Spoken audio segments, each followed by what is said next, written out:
अस्सलाम वालेकुम स्टूडेंट्स। आज हम पढ़ने जा रहे हैं titration curve of amino acid. Firstly हम देखते हैं कि अमीनो एसिड क्या होता है। Amino acids are basically building blocks of protein. It mean के proteins are composed of units called amino acids, and in this lecture we are talking about the titration curve of amino acid. Firstly, as an example we take the amino acid which is glycine, and glycine have carboxyl group and amino group, and this glycine amino acid is present in aqueous solution, यानी कि एक aqueous solution के अंदर मौजूद है, और इसकी dissociation mean ionisation very करेगी उस aqueous solution की pH से, यानी कि अगर pH चेंज होती है तो उसकी आयोनाइजेशन चेंज होगी। अब हम कंसीडर करते हैं कि उस एक्वस सॉल्यूशन की जो पीएच है वो लो है। तो low pH mean maximum concentration of H plus ion. It mean के वो सॉल्यूशन जो है वो हाईली एसिडिक है और उसके अंदर हाइड्रोजन आयन बहुत ज़्यादा तादाद में मौजूद हैं। अब उस सॉल्यूशन के बाद अगर हम इस अमीनो एसिड को देखें तो इस वक्त इसके पास ये मौजूद है, यहाँ पर एक ऐसा आयन है, एक ऐसा हाइड्रोजन है, एक ऐसा प्रोटॉन है जो यहाँ से रिमूव हो सकता है।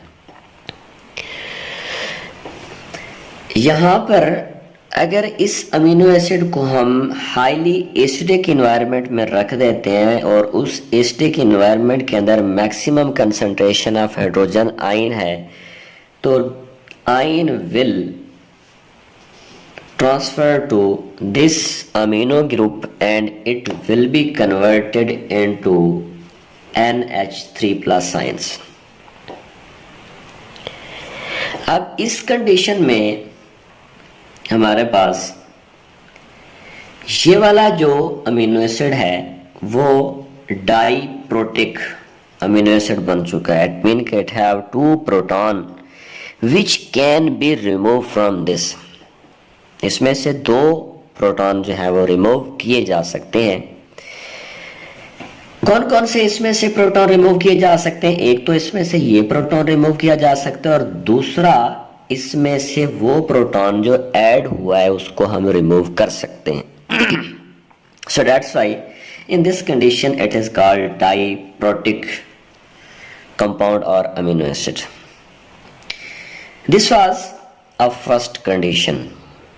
अब सेकंड कंडीशन में अगर हम मूव करें तो सेकंड कंडीशन में वो जो वाटर है जिसके अंदर ये अमीनो एसिड मौजूद है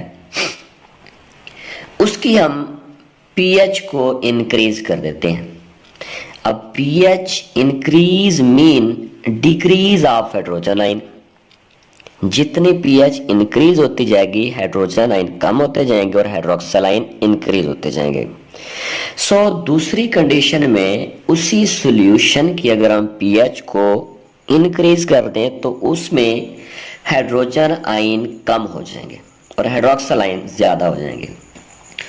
और अगर इसी को हम उसी सॉल्यूशन में डालते हैं जिसमें से pH इंक्रीज हो चुकी है तो इट मींस कि उसमें से हाइड्रोजन आयन ग्लाइसिन या अमीनो एसिड में से निकलेंगे। क्यों? क्योंकि सॉल्यूशन के अंदर जो हाइड्रोक्सिल आयन है जो हाइड्रोजन आयन है वो कम हो गए और हाइड्रोक्सिल आयन ज्यादा हो गए।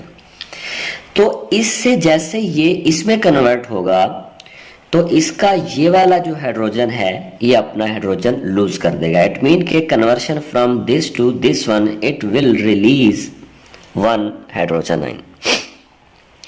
और इस कंडीशन में इसके पास दो चार्जेस हैं, इसमें इसके पास एक ये नेगेटिव चार्ज है और इसके पास ये एक पॉजिटिव चार्ज है।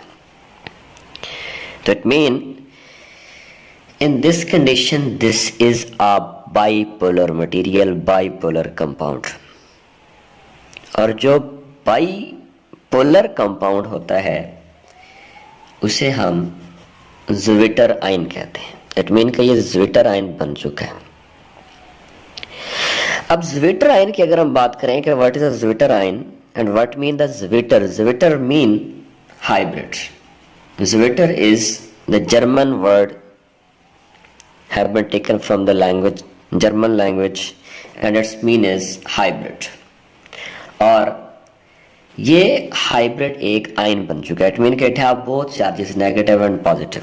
सो दैट्स व्हाई ये ज़्विटर आयन हमारे पास बन गया, क्योंकि इसके पास दोनों चार्ज हैं, इसमें से पॉजिटिव चार्ज भी है, इसके पास नेगेटिव चार्ज भी है, and it is now bipolar और डाइपोलर। इट मीन कि इसमें ये बाइपोलर बन चुका है पॉजिटिव और नेगेटिव आयन की वजह से। But this was diprotic because it have two protons, but when it will converted into this one it have only one proton which it can lose, जिसको ये लूज कर सकता है। यहाँ से पहले ही एक आयन या प्रोटॉन लूज हो चुका है।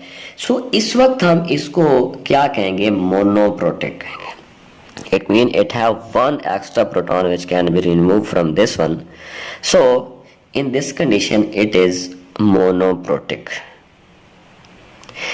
नेक्स्ट हमारे पास कंडीशन आती है थर्ड, कि उसी वाटर में जिसके अंदर ये प्रेजेंट है हम उसकी पीएच को मजीद इंक्रीज कर देते हैं। And increase of pH mean decrease of H plus science.